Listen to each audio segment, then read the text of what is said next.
Վերջերս Հայաստանը երկրորդ անգամ թողարկեց Եվրոպա արտատոմսեր, արտարժութային պարտատոմսեր, կխնդրենք ներկայացնել ձեր մեկնաբանությունները այդ քայլի վերաբերյալ։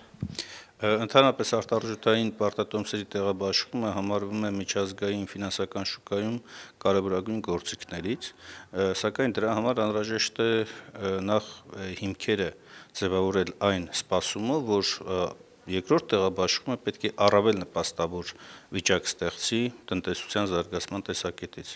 Այն ցուցանիշները եւ այն պատկերը, որ ներկայացվում է այս տեղաբաշխումից առաջ եւ փաստացի արդյունքները ցույց են տալիս, որ առաջին տեղաբաշխման դրական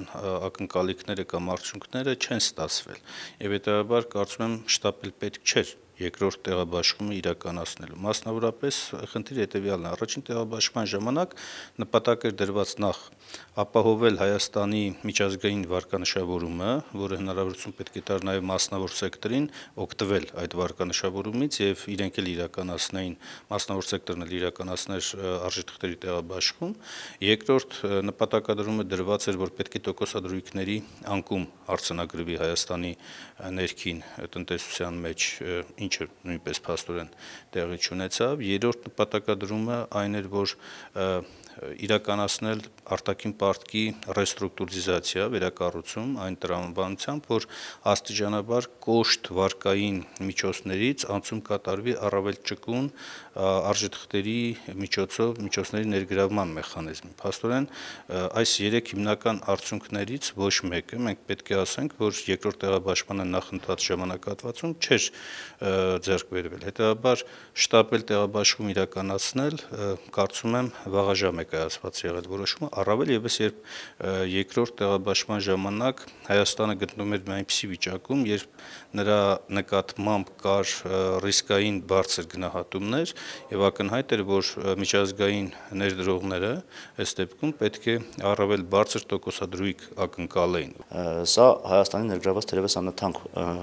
վարկն է, վարկային միջոցների 7.5% տոկոսադրույքով, ու այդ առումով արդյոք տեղաբաշխումը կամ տնօրինում այդ միջոցների ճիշտ է ձեր կարծիքով։ Նախ ասեմ, որ զուտ վարկային շրջանակներում, եթե դիտարկելու լինենք, համադրում չպետք է իրականացնել կոշտ վարկային համաձայնագրերի եւ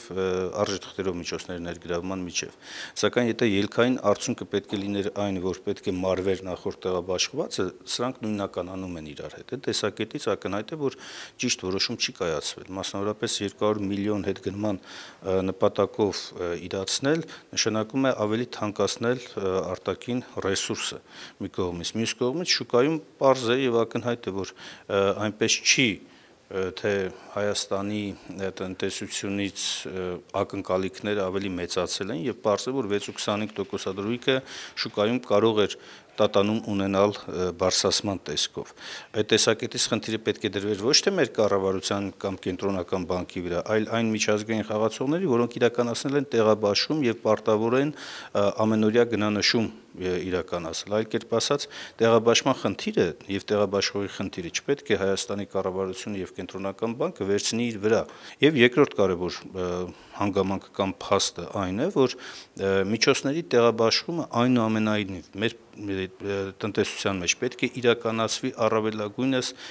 խոշորամասշտաբ ծրագրերի իրացմանը։ Դրանք թե ենթակառուցվածքներն են էներգետիկայի ոլորտում, ճանապարհաշինության ոլորտում, այդ թվում այլընտրանքային էներգիայի մասին է խոսքը եւ այլն, այլ նաեւ աշխատատեղեր ստեղծող մեծամասշտաբ ծրագրերի իրականացման հարցում, ինչը նույնպես ըստ էության այս փաստորեն տեղաբաշխման շրջանակներում մենք չենք տեսնում։ Այդ տեսակետից կարծում եմ հայեցակարգը վերանայման եւ ամբողջական փոփոխության անհրաժեշտություն ունի։